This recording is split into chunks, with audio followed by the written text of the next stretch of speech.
Hi dear students, welcome back all of you to the physics online class.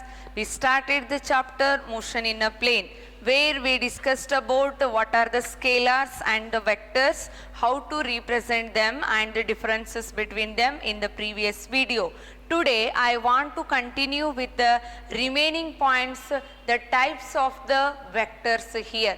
Because early only I have told you, so in order to understand the motion in a plane, that is especially projectile motion and motion of an object in the uniform circular motion, we must study the direction point, they are vectors, okay.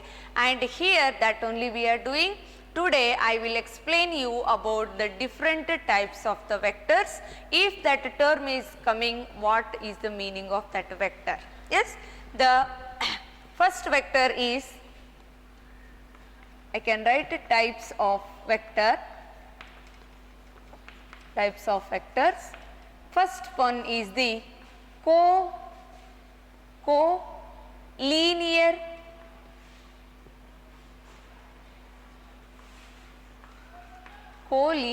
vectors. What are collinear vectors? Collinear vectors means the vectors which have same magnitude, or else the vectors which have same direction, the magnitude may be different. For example, I can use here one vector with a longer arrow mark, another vector with a shorter arrow mark, like this. So these two we consider as a collinear because both are showing the same direction but their magnitudes are different. So here collinear means what? The vectors which have different magnitude but the direction of that should be same only. Yes, and second one is equal vectors. Second type of the vectors are equal vectors. Yes, what are equal vectors? That meaning only says us the vectors means minimum 2 should be there. The vectors which have same magnitude and the direction. If you want to say two vectors are equal, then both should possess the equal magnitude and both should have the same direction only. For the equal vectors, we can represent here, that is, assume this is a vector A and this is a vector B. So this gives me, see here, both are of equal length only, that means both have same magnitude, both are pointing to the same direction. They are called as the equal vectors here. Yes. Next one, co-initial vectors. Co-initial vectors. Co-initial means what? Co means the same. Initial means what? Initial point. The vectors which have same initial point, they are called as the co-initial vectors. For example, assume here is a 1 point. The vector A also we have drawn from that point only, and vector B also I am taking from that point, vector C also I am taking from that point. Then these three vectors A, B, C, we call them as the co-initial vectors because they all the three vectors have the same initial point. That is, you can say O or a P, whatever naming you can give, no problem. But the initial point is remains same for the different vectors, they are called as the co-initial vectors. And next vectors are co-planar vectors. Co-planar vectors. Yes, co means, as I told, same. Planar means what? Plane. The vectors which are lying on the same plane. There may be two or more than two vectors, but all the vectors are lying on the same plane. Such a vectors are called as the co-planar vector. Here, irrespective of their magnitude and the direction we are talking, because same, only what we need, the plane of that vector should be same irrespective of their magnitude and direction. For that I can represent, assume there is one plane surface, yes, one vector I can say A is in this direction, B is in this direction, C is here and D is here, whatever may be the direction, but A, B, C, D, all the 4 vectors are lying in the same plane only. So, they are called as the coplanar vectors. Am I clear? Yes. And next one, orthogonal vectors. Orthogonal vectors. Ortho means right angle or perpendicular.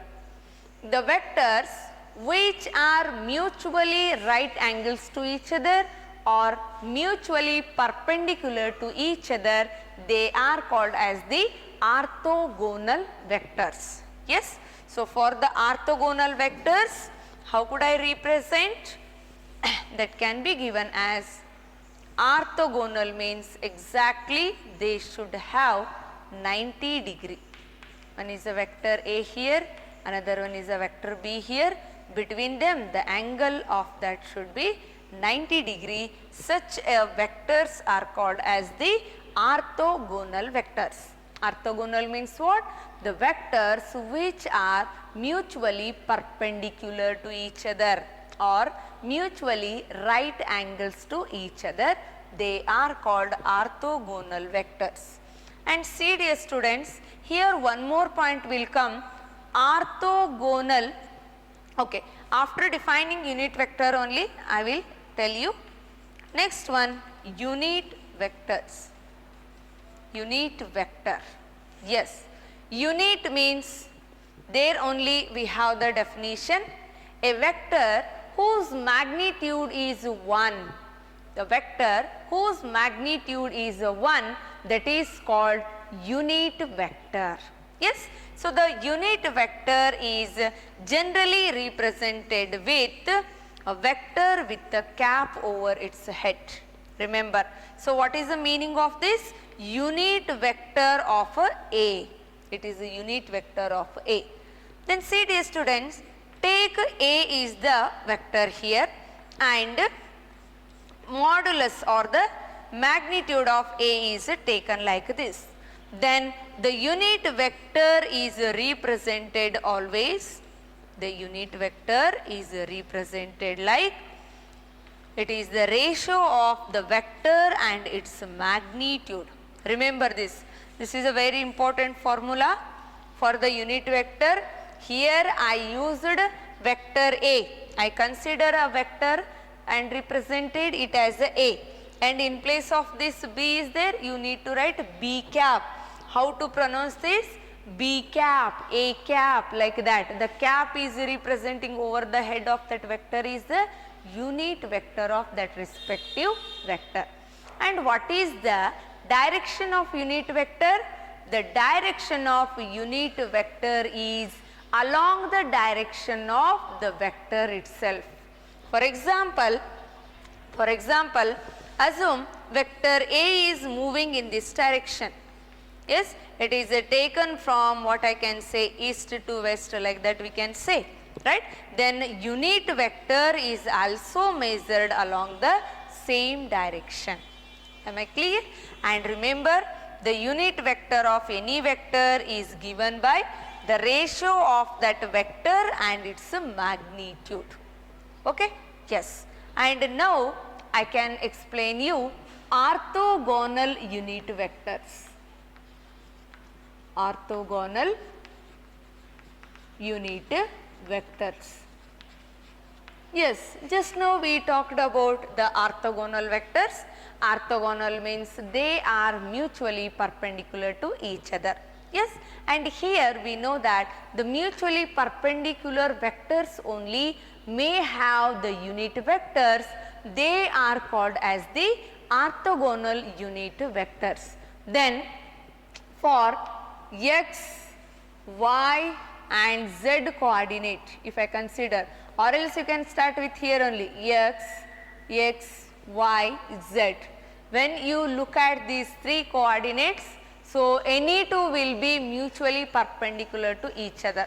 If you, it is just you can take like the three fingers of the your right or the left hand, when you stretch like this, so it can give us the three coordinate.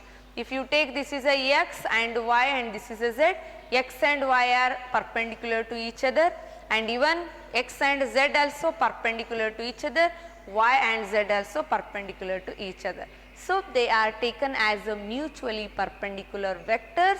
So they have the unit vectors, that only called as the orthogonal unit vectors.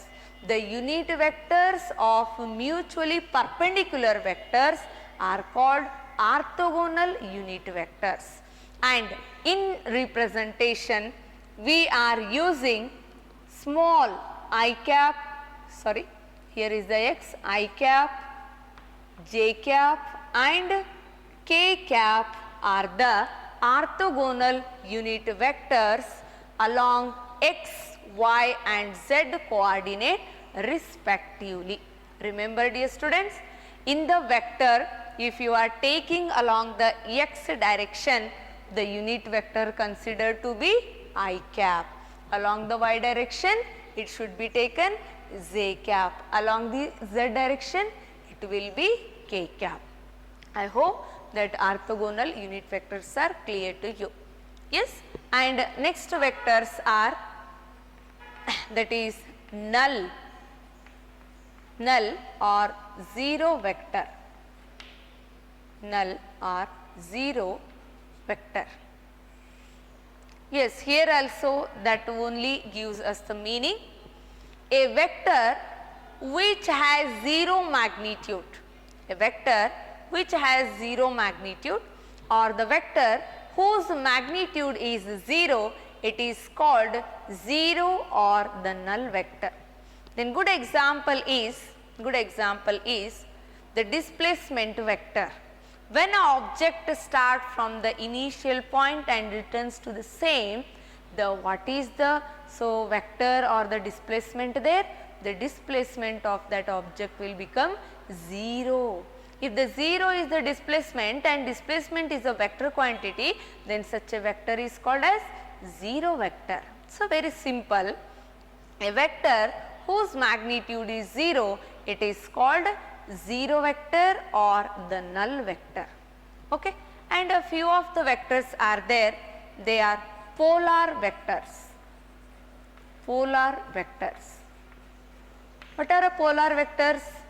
The vectors which have the direction along the coordinate axis, or the vectors which have the direction along the given vector. For example, displacement, distance has no direction, displacement, velocity, acceleration, force, these all are taken as a polar vectors because their direction is along the coordinate axis. Yes, and next comes the axial vectors. Axial vectors. What are the axial vectors? For the polar vectors, we can take the example of displacement, velocity, acceleration.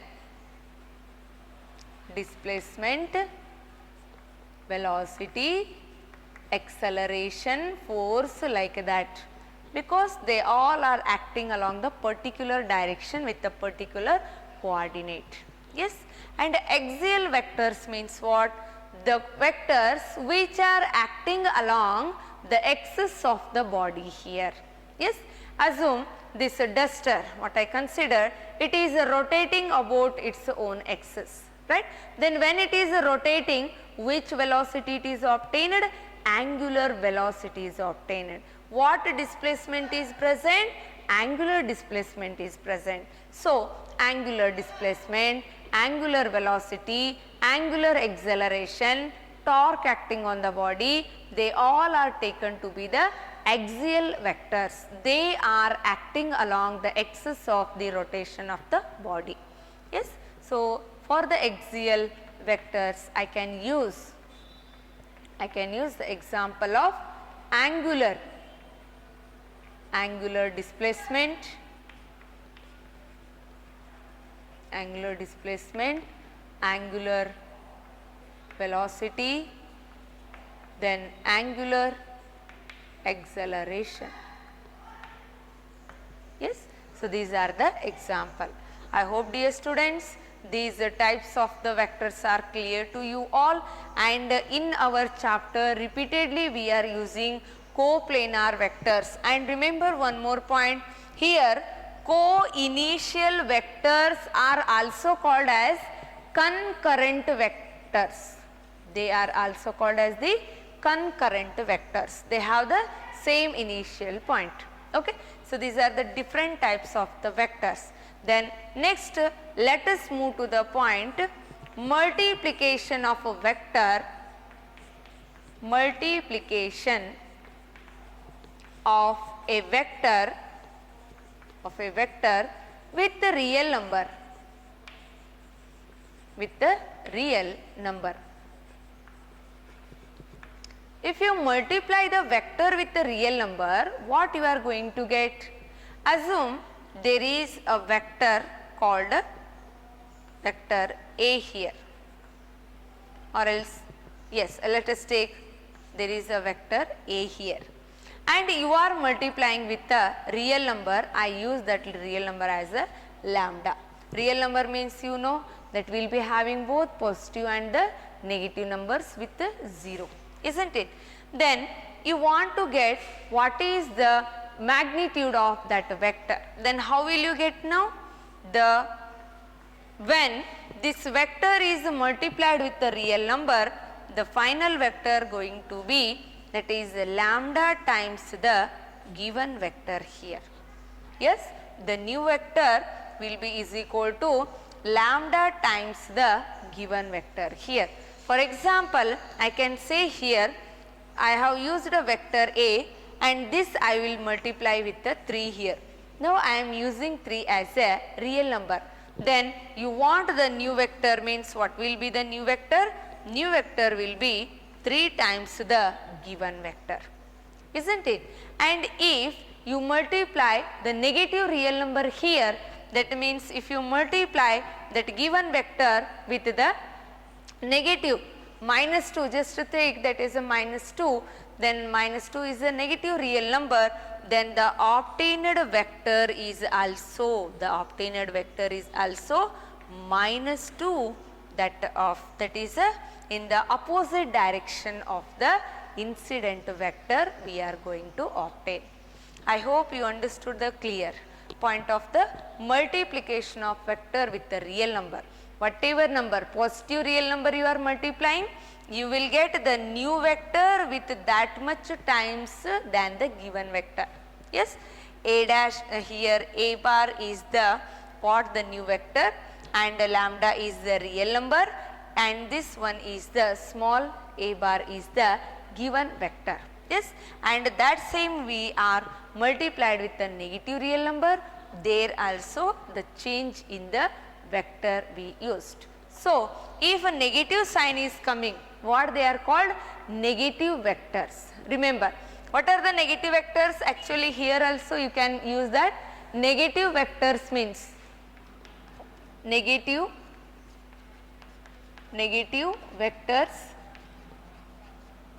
means both are same in the magnitude.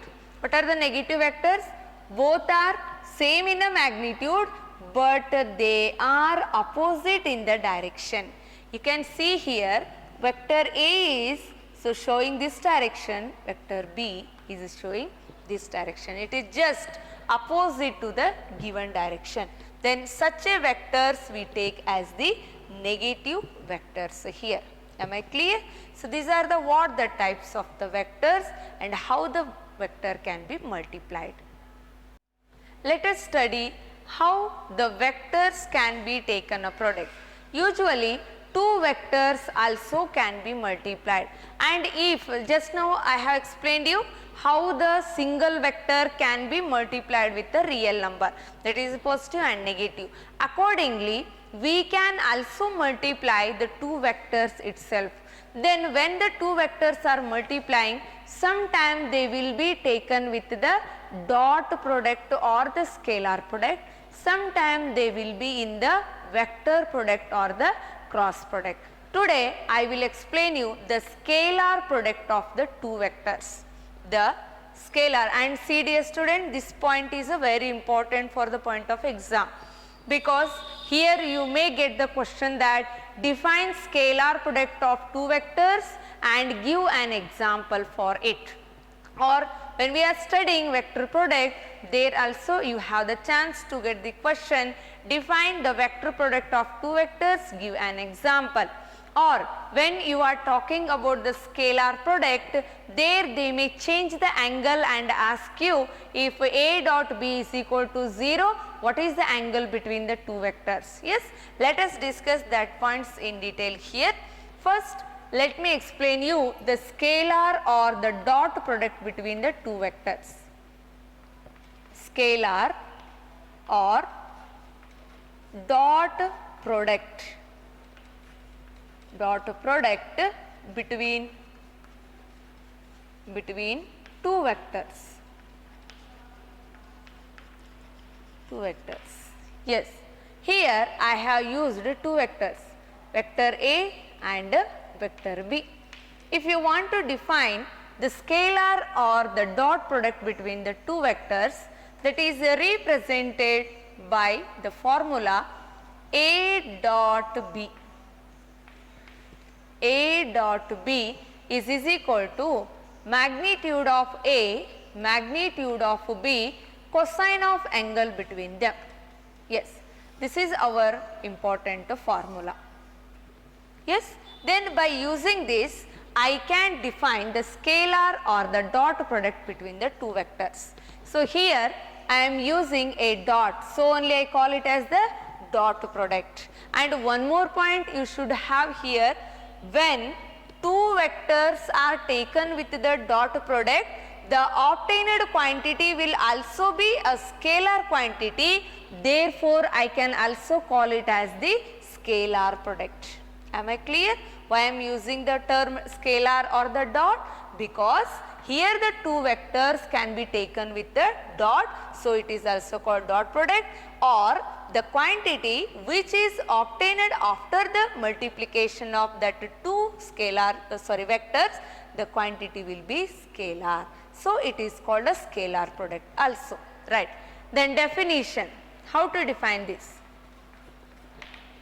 The scalar or the dot product between the two vectors is, the scalar or the dot product between two vectors is product of the magnitude of their vectors, product of the magnitude of their vectors and cosine of angle between them.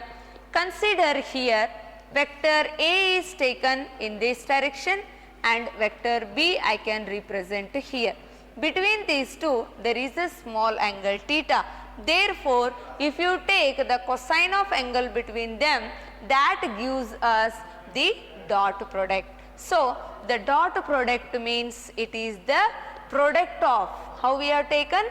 Product of the magnitude of that vectors and cosine of angle between them here. Yes. So, this is what I call the scalar product. Then example for this. Example, I use work as the example. Work means it is given by force into displacement. Force into displacement. Therefore, work is equal to, I can write here in form force into displacement. Yes, ಇಲ್ಲಿ ನೋಡಬಹುದು work is equal to ಏನಂತ ತಗೊಂಡಿರಿ, force into displacement. But force ಮತ್ತೆ displacement ನಡುವೆ ಯಾವ product ಅದ ರೀ? Dot product ಅದ. So here force is also vector quantity, displacement is also vector quantity. When two vectors are taken the dot product, which quantity is obtained here? Scalar quantity is obtained. Therefore, work is a which quantity? Scalar quantity. Yes. Another example I can give here, power. Power is given by force into velocity. Force into velocity. Therefore, power P is equal to force into velocity. The dot product of the force and the velocity. So, that gives, here also same thing, force is also vector quantity, velocity also vector quantity. When you take the product between two vectors, it gives me the scalar quantity. Therefore, work and power are considered to be scalar according to the scalar product of the two vectors, right. And here we have the condition, if the angle between the two vectors, we have the condition, this is an important part for the point of examination, because here only you may get the, so question, if theta is equal to 0, see the above equation here, equation 1 I can call, if theta is equal to 0, we know that cos 0 is equal to 1. Mathematics alli already ನಿಮ್ trigonometry ಕಲ್ತಿದ್ದೀರಿ, yes, cos 0 value ಎಷ್ಟಿರುತ್ತೆ 1 ಇರುತ್ತೆ. ಹಾಗಿದ್ರೆ cos 0 1 ಇತ್ತು ಅಂದ್ರೆ a dot b will be is equal to what? Magnitude of a and magnitude of b here, because cos 0 means its value is 1 multiplied with any quantity, that same quantity will be obtained. So, remember, when is the dot product between the two vectors is a maximum? When the angle between them is equal to 0. This is a point. Okay. Then another point will come if theta is equal to 90 degree. That means both the vectors are perpendicular to each other. Then we know that implies cos 90 is equal to 0 here. Cos 90 is equal to 0. Then if you substitute this in the equation 1, the 0 multiplied with any quantity becomes 0 only. Therefore, here you get the condition that the dot product between the two vectors will be 0. Am I clear? So, this question was asked in a 2016 annual. If a dot b is equal to 0, what is the angle between the two vectors? Say, what is the angle between the two vectors? This is a 90 degree. If the question comes, what are the types of that vectors, means what is your answer? They are the orthogonal vectors, because just now I told you orthogonal means the two vectors which are mutually perpendicular to each other. Okay. I hope, dear students, you understood this concept and all the conditions. Thank you for watching the video.